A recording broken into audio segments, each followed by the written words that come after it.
Welcome to another episode of Professional Builders Secrets. In this episode, I interview APB's co founder, Russ Stephens. Leading into 2026, we did some deep analysis on the biggest challenges builders are facing when they come to us. The three core themes that came out talked about finding quality leads, dealing with low profit and low margins, and systemizing themselves out of the business so they don't feel stuck any longer. So I got Russ on this interview to go deep onto those three problems and talk about strategies, statistics, and things you can do in 2026 to start solving them.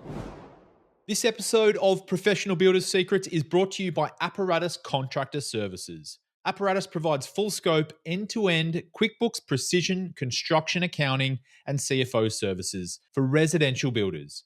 If you feel like you can't completely trust your weekly and monthly financial reports, or you feel like you're flying blind, Apparatus will rebuild and operate your QuickBooks accounting system and give you precision construction accounting capability you can trust. Learn more at apparatusteam.com or on the APB Rewards partner directory. There's a lot of gaps in the level of planning that builders do. Just simply having a documented plan results in builders having a 2% higher markup. If they don't have enough quality leads, it's because of the actions that they've taken or failed to take over the previous 12 months. 1% of your revenue is not enough to feed that business. It's a vicious cycle that a lot of builders do get caught up in. And the number one thing that you can do to generate quality leads is educate the marketplace. Produce good content, then you've got to amplify it. Paid advertising. When you master that formula and generate more demand than you can supply, you will never have a margin problem.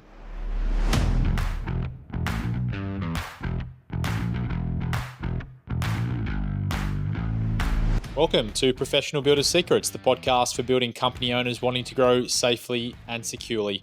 I'm your host, Will Blunt, and today I'm joined by APB co-founder Russ Stephens. Russ, welcome to the show. Thank you, Will. Excited to be here. Yeah, very excited to have you on today. I've been deep doing some qualitative analysis on the challenges that builders come to us with over the last several years. And there's three themes that have come out, and I want to address all of them head on today as we move into 2026 so that builders can be prepared for that. So very excited to unpack that with you. Yes, and it's interesting, isn't it? It doesn't matter where they are, Australia, the US, Canada, New Zealand, builders all have the same challenges. Well, let's talk about what those are. So the three problems that I've identified that consistently come through are not having enough quality leads, having low profit or low margins, and not being ready to scale because they don't have systems in place. Is that what you've interpreted as well, Russ, over the last several years?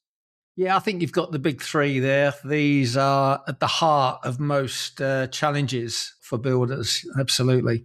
Yeah, and our most recent State of Residential Construction Industry report also revealed similar challenges from the data side of things. So it's all kind of lining up. But let's dive into why all of this is so important for builders moving into 2026 and why they need to start planning ahead to deal with these challenges. Talk to me about that.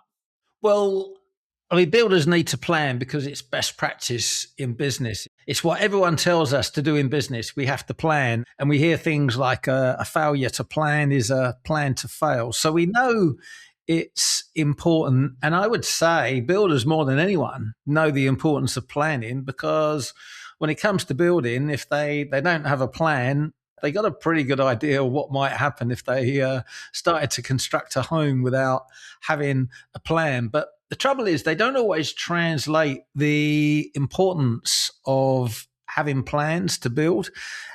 They don't always translate that to other areas of the business, and how important it is to have plans all throughout operations. Your job schedule, for instance, with timelines and setting a baseline. There's a lot of gaps really in the level of planning that builders do.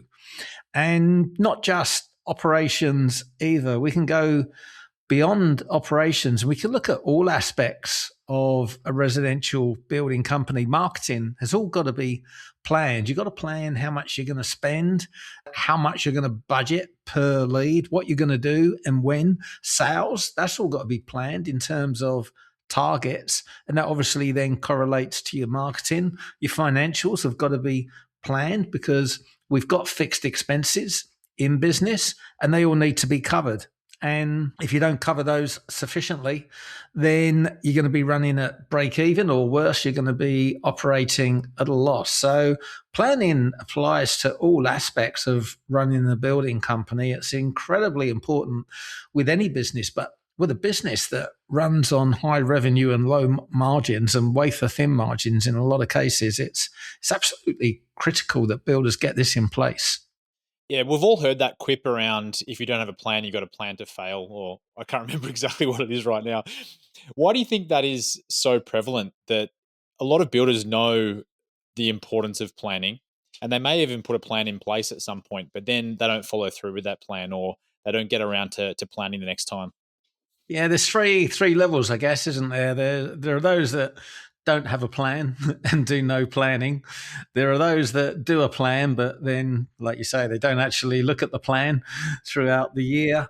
And then we got the level three. They create the plan and they look at the plan. And a lot of this, I think, is what you focus on improves and it becomes your North Star. So you know what needs to be done in all aspects of your business throughout the year.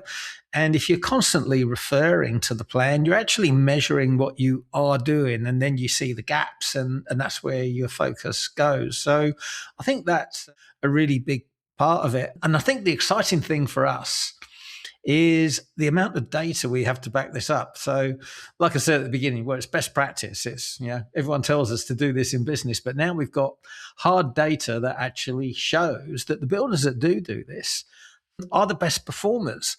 The guys that spend 31% of their time working on their business instead of in their business, those are the guys that get the best returns. And when it comes down to planning, just simply having a documented plan results in builders having a 2% higher markup. I mean, that's extraordinary. Just the process of planning is actually worth $100,000 a year to a typical building company doing $5 million a year in annual revenue. That's money you cannot afford to leave on the table just by doing one simple process. Yeah, that's something that always blows my mind. You see a small number like a 1 or a 2% change in markup or margin, but in this industry, that can be significant amount of money. Yeah. And what's really important is we're talking markup, but that 100,000, that goes all the way to the bottom line because your fixed expenses are your fixed expenses. Whatever you increase your markup by will translate to an increase in your bottom line. And that can be quite significant, really, especially, even if you're hitting the benchmark of 10% net profit. And I'd argue if you haven't got a plan in place, then you're probably not quite there. But even if you were hitting the benchmark of 10%, an extra 2%, that's increasing your net profit by 20%. That's extraordinary. But we're not just talking about business plans here either. We're talking about planning in general. And when you look at things like organizational charts, that is having a plan around your organization, who does what. And what we've seen in the data is the builders that have an organizational chart, which is a very simple thing to put in place, they effectively buy back 3.5 hours per week of their time. So they're working 3.5 hours a week less than other builders. And that equates to over 4 weeks a year, which you can be pretty productive in those 4 weeks, or you can go off on a cruise. Yeah. Either way, it's a great result for putting an organizational plan in place. It's it seems like such a basic thing to do as well, which may be why a lot don't do it. Do you think? Hard to say. Hard to say why builders don't do it. We should really ask that question in the survey. If Yeah, not, why don't you? not? Because we're very focused on who is actually doing it But I think that's a really good question. Yeah, why not? Yeah, I guess they just can't see the importance. And maybe we all have good intentions about what we'd like to do, but unless we really understand the value of it, it just doesn't get high enough up the priority list. And we know builders are incredibly busy, so there's always fires to put out that kind of take precedent. But again, better planning, that stops those fires from ever breaking out in the first place. 4 weeks a year is a massive amount of time. Massive amount of Yeah, time. and it really does correlate to what Andy tells us in the success stories that he shares with us every month on our team meeting. We're always hearing about these builders that that have been coached for a year, 2 years, and they've gone off on these holidays like 2, 3, 4 weeks, even longer. I mean, he has shared stories about guys going off for months, and the building company still operates without them. But again, this is the data correlating to what we actually see happening. Yeah, maybe there's a correlation to visualizing how you delegate down the chain. Visualizing how you delegate. Are you talking about going through Your this? organizational chart. Yeah. Yeah, look, I think that's a big part. The whole visualization as well. So being able to see that org chart and see the future clearly. Yeah, there's a lot of science to back this up. I know back in the day when I was racing sports cars in England, at the start of the race, I'd look at the grid and I'd look at who was around me and I'd visualize the start of the race and how it was going to pan out. Now, no plan survives first contact with the enemy, but having that plan gave a very clear idea about what was going to happen in those first few seconds when adrenaline's pumping and you're not thinking clearly. All right, well, let's dive into the meat of what we promised then, Russ. If planning's important and one of the biggest problems that builders are facing is not having enough quality leads, how are they going to change that in 2026?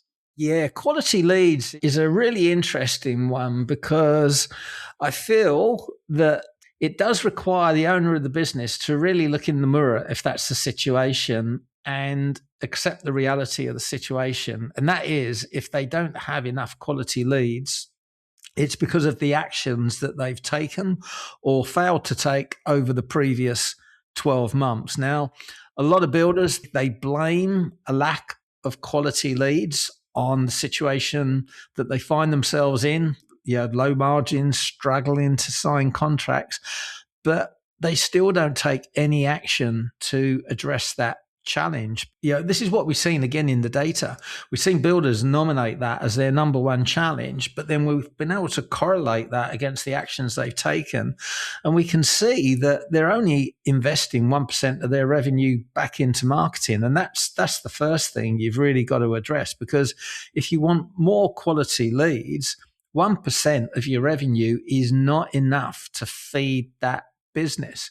You've got to be investing 3% of your revenue back into generating more demand for your business. And I guess if you can't afford to invest 3% of your revenue, that clearly shows that you've got a very different problem. It's because your margins are too low, and your margins are too low because you don't have more demand than you can supply. And the reason you don't have more demand than you can supply is because you're not spending enough money on advertising. So it's really simple, but it's a vicious cycle that a lot of builders do get caught up in. And over time, that does affect your mindset, I think, and leads you into a lot of false beliefs. We hear false beliefs around advertising. Yeah, advertising doesn't work. I've advertised and I just get rubbish leads. Yet again, when we dig deep, we find that those builders are not responding to those leads fast enough. So that means other builders are talking to the leads, and by the time they speak to them, the leads say, yeah, no, we're okay, we're not interested, whatever. And they think they're time wasters, but they weren't. They were good quality leads, but they were taken from right under their nose. So I think a lot of this, if a builder finds himself in a situation where they don't have enough quality leads, it's all about education and false beliefs, really. And as well, it's that word quality, isn't it? We're seeing builders say, they're not just saying they don't have enough leads, they're saying they don't have enough quality leads. And the number one thing that you can do to generate quality leads is, well, educate the marketplace, because that makes the leads better quality. If they're better educated, their expectations are more in line with what's going to be delivered. So they're always perceived as being better quality. And the number one best way to do that is through a content marketing strategy. And it's never been easier than it is now to produce content. I mean, it used to be a very big investment, take quite a big commitment, but the tools that are available now. And I know you've produced a fantastic tool, Will, in one of our action plans for our members, where they can create this content quite easily. So the opportunity is there for every single builder to be able to do this with minimal effort. But that's only one side of the coin. You've got to produce good content, but then you've got to amplify it with paid advertising. So those two go hand in hand. But when you do those two things and you're investing 3% of your revenue back in, you're going to have more demand than you can supply. That means your margins go up, and you won't be complaining about a lack of quality leads ever again. What do you think that perception around builders not wanting to invest in marketing comes from? And is it related to that association that they've wasted money on marketing before? Yeah, invariably it's because it hasn't worked for them in the past. And whether that's they've done it themselves and it hasn't worked, or they've given it to an agency. And the problem with our industry is it's very unique in terms of the sales cycle. It's extraordinarily long. So, yeah, we hear a lot of general marketing advice about the sales cycle and self liquidation, which means, you spend X amount on Facebook and you get the sales and it covers that and it's free and you just scale up. Well, that doesn't work in building. The sales cycle is way too long. You've got to have a bit more of a strategy around prelims and getting self liquidated at the prelim stage. But even that doesn't come within 30 days. But the real problem is a lot of agencies simply don't understand this. If they've not worked successfully with residential building companies, they have very little understanding about the whole process. And that leads them to follow a general process that might work for most of their clients. And they just end up burning the builder's money. And they'll focus on things like views and clicks, all these, vanity metrics that mean nothing. And even the conversions that they focus on, they're meaningless as well. The only thing that matters to a builder is number of marketing qualified leads that have been generated. And then we look at how much was spent on a campaign divided by how many marketing qualified leads. Now we have a cost per marketing qualified lead. Is that viable for our business? Can we convert a high enough percentage that make these numbers work for the business? And without understanding all of that, the structure of how marketing needs to work, and how much they can afford to spend, and the timeline that it takes, because a lot of the time they don't even give it a long enough timeline before they make that call that it's not working. Unfortunately, it is never going to work. But even if you get all those things right, so you get all the front end right, you sign up with an advertising agency that understands our industry, they understand exactly what they need in order to make this work. So they drive you to get the content that they need as well. Landing pages are good. Everything's good. Even if you do all that, there's still builders that believe that marketing doesn't work. And that's because they haven't got the next step, the sales process. And if you don't have your sales process firing, what actually happens is all these good quality leads come in, but because they don't get followed up properly or effectively, the perception is that leads were no good. And the leads were good. It was just your sales process was effectively no good. And again, led to that misconception. So, yeah, there's quite a few reasons as to why a lot of builders believe that, advertising doesn't work and, it's a lack of quality leads coming into their business, which is the real challenge. So, if we were to put a bow on this section, Russ, what's the first step builders should take if they're worried about getting more qualified leads in 2026? Well, the first thing you've got to do, because obviously a lot of this stuff does take time. So you need to start by educating your opportunities that you do have. So you've got to work on your sales process. You've got to have a repeatable sales process. in place, which might sound odd when we're talking about leads, but we've got to get that fixed up first. So you've got to get a repeatable sales process in place. Before you spend too much on paid advertising, you've got to have your content marketing strategy in place, because you can't just send people to a contact us page. It's not like 30 years ago where you could put an advert up in the Yellow Pages and get inquiries and, quote on people's own plans. I mean, you don't want to be doing that.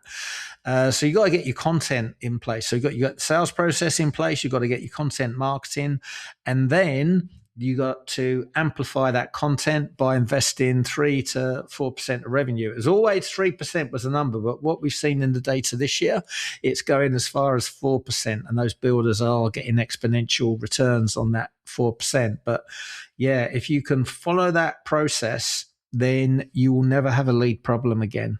I guess you don't want to jump from 0 to 4% though without any of those systems in place, like you said. No, that's a very good point. You never go like straight in. Okay, they said 4%, and now I'm going to have all these leads. No, you've got to get all the other components working, and that is why you scale up slowly to make sure all your conversion points are working. Okay, well, let's move on to the big problem number 2, which is around profit and margin. So, for the builders out there that have ever felt like they're not making enough profit in their company, how can they change that in 2026? Well, low margins and profit, it comes down to one thing. It's the 101 of business. We all know it, but we tend to forget it and overlook it. And that is supply and demand. When you master that formula and actually cap your supply and generate more demand than you can supply, and then increase your supply as long as your demand keeps increasing, when you master that, you will never have a margin problem. And that's because you've got a queue of people that want to build with your company, and you've probably got a backlog of 12 to 18 months of people that are prepared to wait to build with you. So this is always what it comes down to. Most builders that struggle with low margins, it's because they're chasing work all the time. They're chasing cash flow. They have to sign every contract that they've got as every prelim must go to a contract because their business depends on it. And you never want to be like that. We like to work on a 2-to-1 ratio with our members, which means they're always focused on generating 2 prelims for every contract they plan to sign. So if they've got their business plan set up for 2026, they're looking to sign 10 contracts for the year, then their focus is to how they get 20 prelims signed. Yeah, they're looking at up to 2 a month of prelims. That's their business plan. And then they get to this situation where they're never reliant on a prelim going across the line, because they've always got another one in their back pocket. And this creates real, genuine scarcity and urgency as well, because they use it in conjunction with construction slots, which means they have finite capacity, a limited amount of supply, which is, the key to this formula.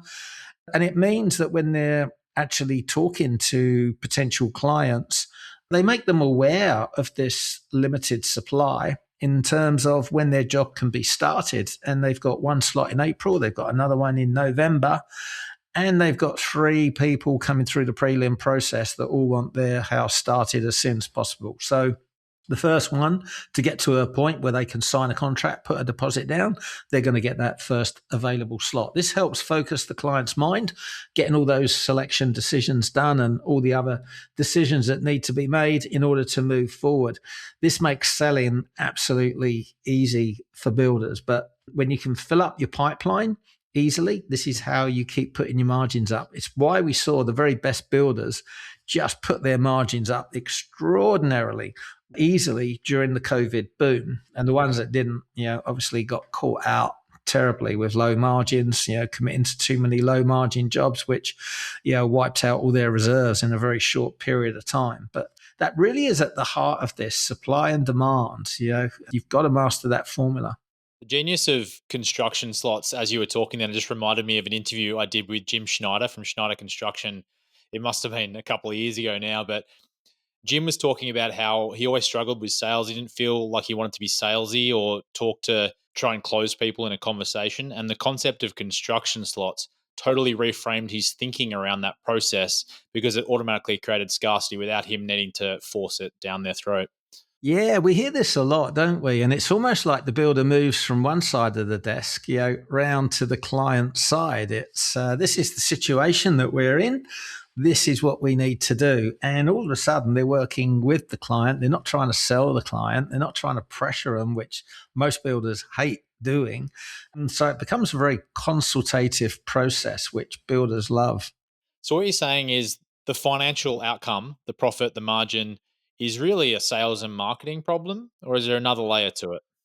Well, look, sales and marketing is a big part of it. But what we really see, and it's the first thing that we always address with builders when they come to us, is the financials and, in particular, financial literacy.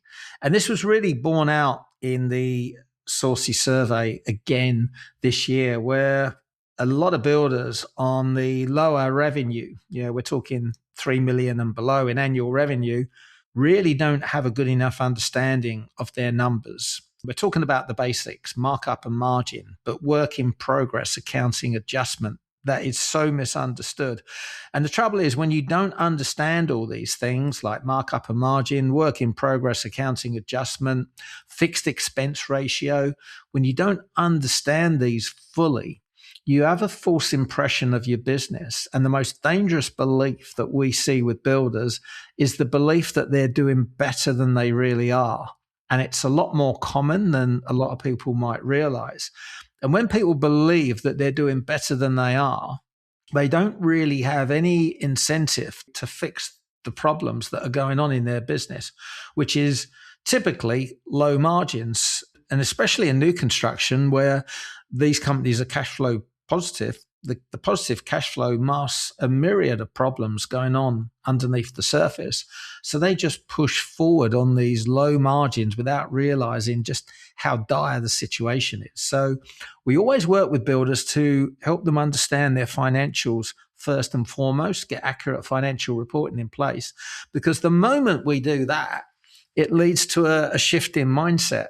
When a builder realizes how little he's really been earning, and the fact that he's been declaring profits that were way higher than he's actually been really making, and he's been paying tax on those profits as well.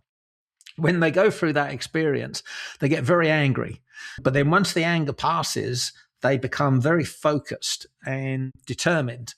What that leads to is a change in mindset on pricing. They use the pricing for profit calculator, which calculates a net profit margin rather than focusing on the gross markup. They use that and they start adding their net profit margin to jobs. And now they realize how much they really need to be charging. Now, I'm not going to pretend that if you're working on 15% markup, you can suddenly go to 33.3% markup overnight, because that's not going to happen. And most builders will say, if I put my prices up to what you're telling me, I'd never win another job. Now, that's not entirely true, because we've seen a lot of evidence that shows builders can put their prices up 3, 4, 5% overnight, and it doesn't make one bit of difference to the outcome. However, if you want to be sitting at those benchmarks of 33% markup for new construction, which will clear you a 10% net profit on top of a significant market salary, then you're going to need more than just putting your prices up. You're going to need a mature marketing system and a documented sales process to enable that to happen. But financial clarity, financial understanding, financial, literacy is paramount, because until builders really understand what's going on in their business, they're just not driven enough to fix that problem. Yeah, whenever you talk about understanding your financials, I always think about Ryan Stannard from Stannard Family Homes. I remember interviewing him, and the thing that really stood out to me, he's known as the poster boy of investing in marketing, like investing in marketing when he was growing and didn't need to, he could have that pipeline you're talking about. But my understanding of how he got to that position was, first he really started to understand his financials and his whipper calculation, which gave him the confidence to invest in marketing, because he knew exactly how much money he could invest in marketing confidently. And it was so he had to inverse that situation. If you're worried about leads, to be confident about investing in marketing, you got to first figure out what your financials are doing. Yeah, absolutely. And I don't think Ryan will mind me sharing this because he speaks about it quite openly. But the work in progress accounting adjustment was quite a difficult thing for Ryan to accept because we were telling him that he wasn't as successful as he thought he was. And all this equity that he thought he'd built up in his building company didn't really exist. And his accountant was telling him one thing, we were telling him something different. And it's a very hard thing to accept when you do have a bit of money in the bank, albeit not enough to pay the tax bill that the tax man was asking for. And when he went through that situation for a second year running, when he couldn't pay his tax bill, he threw his hands up and just said, look, there's obviously something wrong. And now, just the previous year, Ryan had been saying to me, we're just going to have to agree to disagree on this because he just would not accept it. But after a couple of years of going through this and not understanding where the money had gone, he said, okay, like, show me what I need to do. And when he actually followed our training and started doing this calculation, his financials started to make sense at long last. And once they made sense, he then understood exactly where he was and what he needed to change. And that was his pricing, which he did. And then he got immediate results straight away because it's a lot easier to put your prices up than a lot of builders realize. Yeah, and doing it with confidence as well. And that comes from knowing your numbers. I think when you realize that you're actually not making any money out of the price that you would have charged the client, and if you charge them this price, you're only making a small percentage, but at least it's a net profit. When you understand that, you go into that meeting really confident. You're not going to be out negotiated by anyone. You don't care how smart and clever they are. You know your numbers inside out. The kind of confidence that brings to a meeting is extraordinary. And we know in sales, confidence sells. But yeah, from thereafter, obviously the next step is to ramp up. And that's how Ryan went from 3 million a year up to 15 million a year, but he did it profitably. So many builders do that and they do it at a loss, unfortunately, but Ryan did it profitably, which was awesome. Yeah, it's a great story. All right, well, let's move on to the third and final problem or challenge that builders talk about, and that's systemization. It's around not being ready to scale because they don't have systems in place. Where do you think this problem comes from? I think businesses just grow and evolve, and they're all centered around the owner. And there's just never enough time. And yeah, we hear it all the time, don't we? It's just quicker to do it myself. And systemization, well, I mean, it used to take a lot of work. It's a lot easier now with all the tools that are available. It's quite extraordinary how easy it is to build standard operating procedures, which means you can delegate more. But that's at the heart of it. Yeah, if you want to scale a building company, you got to put systems and processes in place. And then you got to back those systems and processes up with exception reporting, which shows you when things are slipping through the gaps. But this is where a lot of builders hit this glass ceiling. It's because they're just not systemized. And then they end up throwing more bodies at the problem, and a lack of systemization means they're not as efficient as they should be. And that leads to hits on the profit. And then they find that they've built this monster that they've got to keep feeding. And it's a horrible situation to be in, but it's not easy to get out of. And builders like Ryan have gone through this. Ryan was in the same situation where he knew that he needed to change, but he was working flat out in a business that wasn't making any money. And he realized the only way he was going to get out of this was to work even harder. And yeah, this is the unfortunate reality for a lot of builders. It's not a long-term thing, it's a short-term thing, but you got to dig deep. So Ryan set his alarm clock up for 3:30 in the morning to work on systemizing the business, to create those systems that were going to allow him to buy back his time. And yeah, literally a few years later, he's off taking 6-week holidays. He's working less time and he's doing what he wants to do with his life. But, it's not a magic wand. It does take a bit of work to get there. Yeah, that's what the data told us in this year's Saucy survey as well, right? In terms of it's a short term pain of putting in the extra hours for the long term gain of having more freedom and responsibility to be able to take time off and also delegate to the rest of your team. Yeah, there was a lot of data around that, wasn't there? Because we're analyzing so many different aspects of running the building company, from what the builder's pulling out as a salary, what they're seeing as a net profit, what those two figures look like combined, but then how many hours are they working as well?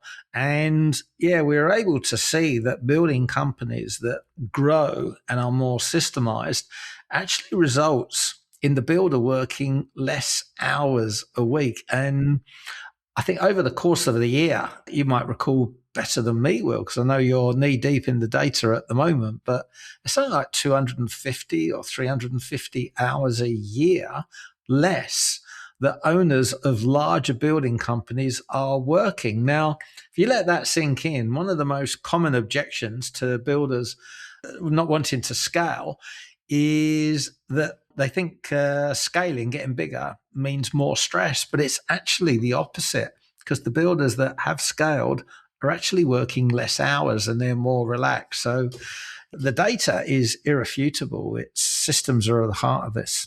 Yeah, I'm trying to track down that number right now, but struggling to do so. But it certainly came out that working harder didn't necessarily equate to more profit. That's for sure. Like some of the builders doing over 60 hours were making less than the builders doing 40 hours that were running the Yeah, big and I think companies. we equated over a 5 year period the decision to not document processes cost a builder 1.2 million in personal wealth. That's massive.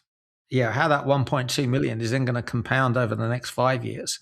Yeah, extraordinary amount of money that is being left on the table.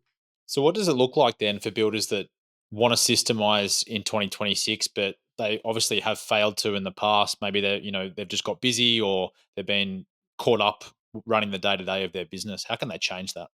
Yeah, well, this is a good time to be thinking that way. And it all comes back to where we started this interview, and it's with a plan. And what a great time to be, to be planning is right now, looking ahead at 2026. Get very clear on what it is you want to achieve and get those numbers, get a business plan together so you know exactly what the outcomes are that you want to achieve. And then once you understand that, it becomes very clear what the building company needs to look like in terms of its resources, and then what the top end looks like as well in terms of marketing and sales, because it's very clear what needs to be achieved in terms of lead generation and sales in order to get this outcome. And then at the heart of it, obviously, is going to be systemization. And you might have a clear idea on what it is you're going to systemize in your business, but this is where a bit of guidance and a bit of expertise can really shortcut the process. Because if you just go fixing the things that you feel need to be fixed and improved and systemized, you're going to get so far. But if you follow the guidance of someone that's done this 100 times or thousands of times before with different building companies, they actually know what's most important. So what to work on and in the right order to work on those things as well. So you can actually shortcut the process and save yourself a lot of time by tapping into that expertise.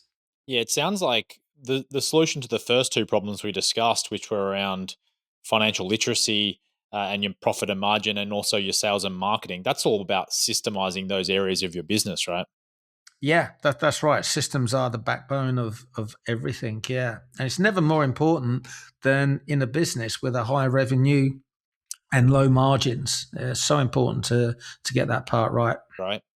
Well, for members of APB out there, if you want to start planning for 2026, I'd recommend doing the quarterly strategic planning action plan. Even if you've done it before, dive in, and it's a great starting point to get yourself back in that mindset of planning for the new year.